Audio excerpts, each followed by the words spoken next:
Let's see if there's any Blackhawks news here.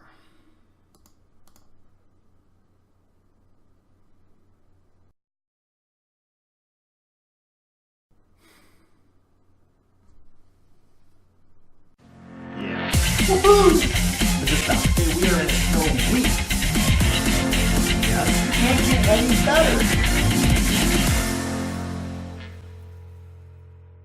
Hello, welcome to Hawks Recap. Game 26 for the Blackhawks is over and done with, and once again it is a loss to the Dallas Stars in overtime, actually in a shootout this time.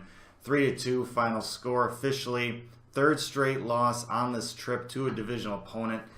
Not the type of results we need right now. As you saw, Corey Crawford got put on IR with a nagging lower body injury.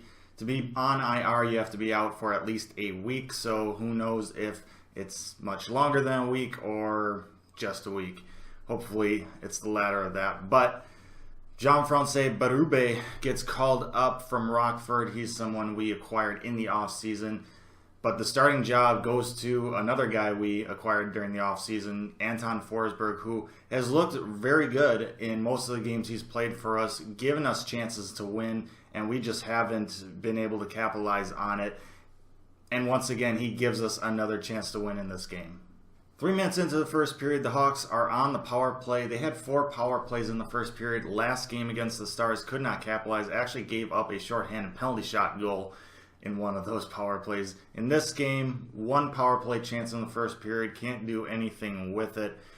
About 6 minutes into the game, the Stars get their own power play, and they end up capitalizing on it. The Hawks PK unit failed to clear the puck a couple of times and failed to clear it all the way 200 feet down the ice, and because of that, it looks like Anisimov tries to go off for a change, but then thinks differently about it, and that kind of leaves the PK unit kind of running around and trying to catch up, and the Stars just great passing, and Radulov buries a one-timer short side and puts the Stars up 1-0. Nothing Anton Forsberg could do about that one. Thankfully, in the last couple of games, the Hawks have done a really good job responding after giving up a goal. They do it once again in this game. 3 minutes later, Cody Franson would get his first tally as a member of the Blackhawks. Just a simple snapshot from the point and traffic in front, and it beats Ben Bishop, and the game is tied 1-1. Patrick Sharp, great job screening Ben Bishop in front, get in front of the net, take away the eyes of the goalie, and good things will happen. I don't know how this puck actually goes in, though. It looks like from the camera angle, the replay, the puck's going wide all the way. I don't know if it hits a stick of a Stars player or something, but it looks like it just like curves in. I don't know how to explain it. It's weird, but it doesn't matter. It counts anyway.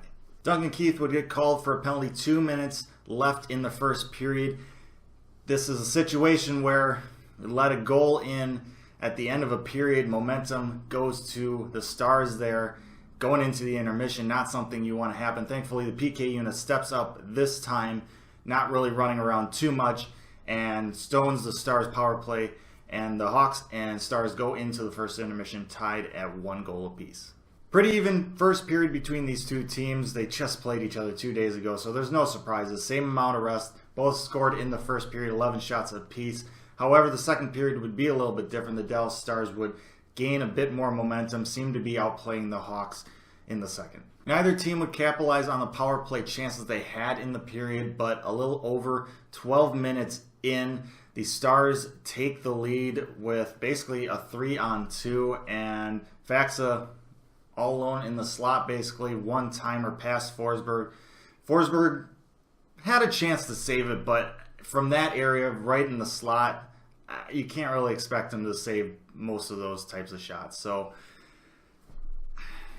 the Hawks don't really look like they're playing all that poorly, but they're just not really getting anything going, and the momentum is definitely on the Stars' favor, especially after that goal. And once again, it just looks like this is going to be another game where Forsberg just doesn't get the offensive output that he deserves. But with just under a minute left in the second period, the Hawks looked like they may flip this momentum upside down in their favor. Connor Murphy gets the puck at the point, and he does a very, very awesome thing with the puck here. He could have easily just shot the puck, and Bishop would have seen it all the way and made the save, but instead he hangs on to it, drifts in a little bit, waits for Saad to get in front, then he rips it. Saad redirects it past Bishop. Tie game right at the end of the second period. 2-2 going into the third. Momentum can definitely go into Hawks' favor going into this final frame. The third period would be back and forth hockey. The Hawks will get the majority of the chances, but both goalies making some fantastic saves.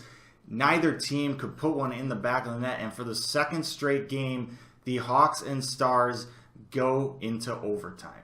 You want to talk about a fun overtime period. This was it. I mean, this was back and forth, entertaining. I mean, this whole game was entertaining as a whole, but this overtime period, 3-on-3, that is fun. Both teams with some very talented players on the ice. Bishop and Forsberg making some great saves. There's a reason they were the first two stars in this game. You could see that the refs were kind of letting some things go a little bit. Some penalties could have easily been called if this was in regulation, but unless it was deliberately preventing a scoring chance, they were just going to kind of let these two teams go at it. Kane would get called for a penalty because it was pretty darn obvious. At the very end of the overtime period, it didn't really affect anything. Saad had probably the best chance in overtime, though, and could have gotten the extra point for the Hawks. He just flew into the zone, got a nice little saucer pass on his stick right in front of the net, and he tips it, and it hits the crossbar so close. The Hawks were to winning this game, but instead, this one goes into a shootout, the first shootout for the Hawks this season. Unfortunately, the Hawks don't have Crawford for this, and it seems like Forsberg just is no match for the moves that Radulov and Sagan put on in this shootout. They both score, and Taves and Kane both get denied by Bishop, and for the second straight game, the Stars beat the Blackhawks in overtime, this one in a shootout. And the Hawks pick up only 2 out of a possible 6 points against divisional opponents during this stretch of games. Not the results we need, not the results we want. We got to find a way to beat divisional opponents because those are the games that really mean the most, especially with how jumbled up this division is right now. Up next for the Hawks, they play the division-leading Los Angeles Kings at home. Late start in this one for the Hawks, 8 p.m. start. They get back home at 1 a.m. probably, and then now they're going to be playing the Kings here in a couple hours, 6 o'clock p.m. Central. That's 2 games in under 24 hours. This is a tough stretch and going to be a very tough end back-to-back game for the Hawks. It's going to be interesting to see how much energy they have, and we'll see what that means for the lines. The top line hasn't really been producing. I mean, Saad had a goal in this one, but Taves and Panic really haven't producing on the scoreboard as much as their contracts say they should be.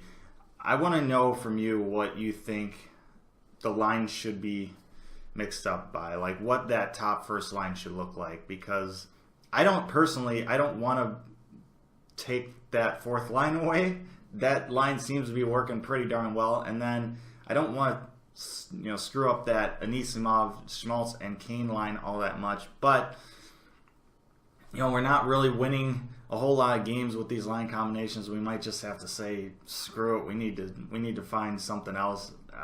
Let me know your thoughts on that. I apologize for getting this video up kind of late. Like I said, there's only a couple hours here before the Hawks play the Kings, but I hope you enjoyed this episode of Hawks Recap regardless. Let me know your thoughts on the game and the team's performance down in the comment section below. Like, share, subscribe if you so choose to. I appreciate it if you do. But most importantly, stay safe, make good decisions, and I will see you once again very shortly.